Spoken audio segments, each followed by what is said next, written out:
Hello again, friends. I've really missed playtime, but now I have you all to myself. Lucy, we've been over this. Get out! Shoo! I am so sorry. I told her she was going to be in this video, but for some reason she keeps forgetting that this isn't her channel. Hey there, lovely people. Something I get asked a lot is, Megan, why are you so creepy? To put it simply, I like getting a reaction out of people. It lets me know I haven't died and become some invisible, soundless ghost.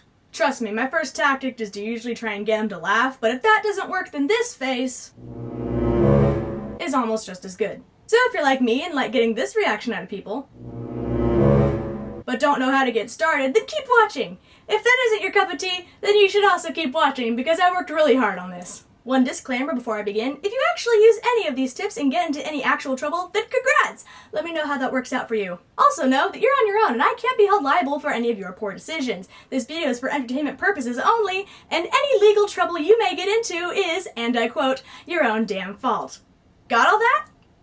Okay, good. The first, and probably most basic step, is to do what people don't expect from you. The beauty of this step is that it can mean so many different things depending on who you are, but the key here is to defy societal norms. For example, when most people think of a girl, they probably picture somebody who's cute, giggly, and innocent. Now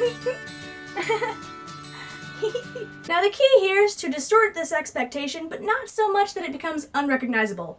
Keep the cute, definitely keep the giggly, but what if we lose the innocence?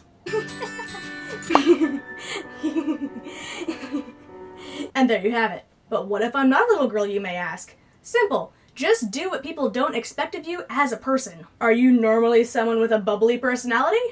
I love life. Swap it with a dark one. I hate life. Or vice versa if that fits the bill. Life is just great, isn't it?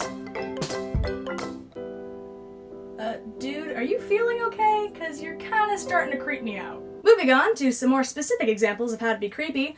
Sometimes the right smile can be your biggest selling point. My best piece of advice is to simply make faces in the mirror. Keep at it until you contort your face into something that even you find disturbing. For me personally, I like to jet out my jaw over my top teeth. It really gives you kind of a Joker-esque grin. Combine this with some wide eyes and you're onto something. If you want to go the extra mile, you can work out your eyebrow muscles. And if you're really dedicated, then the sunken-in eye look will really get people talking. You can easily achieve this look with some dark eye makeup, but if you want to go the more natural route, then a few days' lack of sleep should probably suffice. I haven't slept in 8 days. Well, that explains a lot. Yeah, I need to buy some more. Something else people apparently find disturbing is boundary issues. Now this can go a couple different ways, but the most common probably being uncomfortably close to other people. However, this does not mean being constantly glommed onto somebody. That's just being annoying. You want to incorporate a certain amount of stealth. Don't let them know of your proximity right away. Even if they don't consciously acknowledge your presence, they can still get that eerie feeling of being watched. You can also add in the subtle hair sniff. Lucy, that's your own hair. I know. On the other hand, being abnormally far away from the rest of civilization is also effective. Find an area that is devoid of human life and make it your own. Bonus points if it has less lighting, that way it seems as if the darkness is following you wherever you go. But what do you do once you find your base of operations? I personally find staring to be highly versatile. Thank you for the demonstration, Lucy. What demonstration? Never mind. Why I say this is highly versatile is because you can keep it as it is, or you can combine it with one or more of the following actions. Staring while smiling, staring while taking notes, staring while talking to yourself, No, now's not the right time. staring at the corner, staring while doing any other activity. But not everything rests in what you do. What you say is also important if you want to be convincing. Sometimes less is more. Saying nothing does give people the creeps, but if you really want to make people question your sanity, you gotta come up with something to say. For best results, keep it short and offer little to no explanation. You want to see where I keep my collection of dolls? You want to see what I stole from that guy's pocket? You want to see my pet piranha? You want to see what I wrote for your eulogy? Do you want to see my drafty, poorly lit basement? And when in doubt, just talk about dead bodies. You want to see a dead body?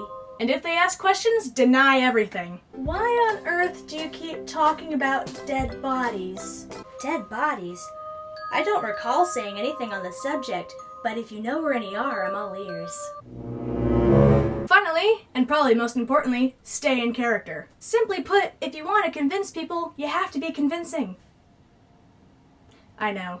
And in order to be convincing, you have to be in the right state of mind. Look deep down and find that little bit of madness that is inside all of us. Don't lie, it's in you too. To understand the full potential of your madness, don't forget to do your reps.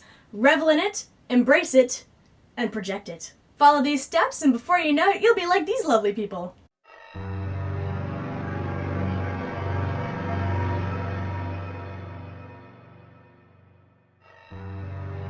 So I think that about covers everything, but if you have something you'd like to add, feel free to share it down below. We can all learn from each other after all. And once again, if anything from this video lands you in any serious trouble, just remember, I don't know what you're talking about. I will never know what you're talking about. But if you'd like to keep me updated on the situation, I'm all ears. But that is all I have for you guys today, so remember to stay creepy, and I will see you guys next time. Bye. Okay, but if any of you actually know where a dead body is, I would love to hear from you. It's that feeling you get when the moon is full and everything smells like fallen leaves and earth and the cooler temperatures just send a pleasant chill down your spine. Sorry, got a little bit carried away there.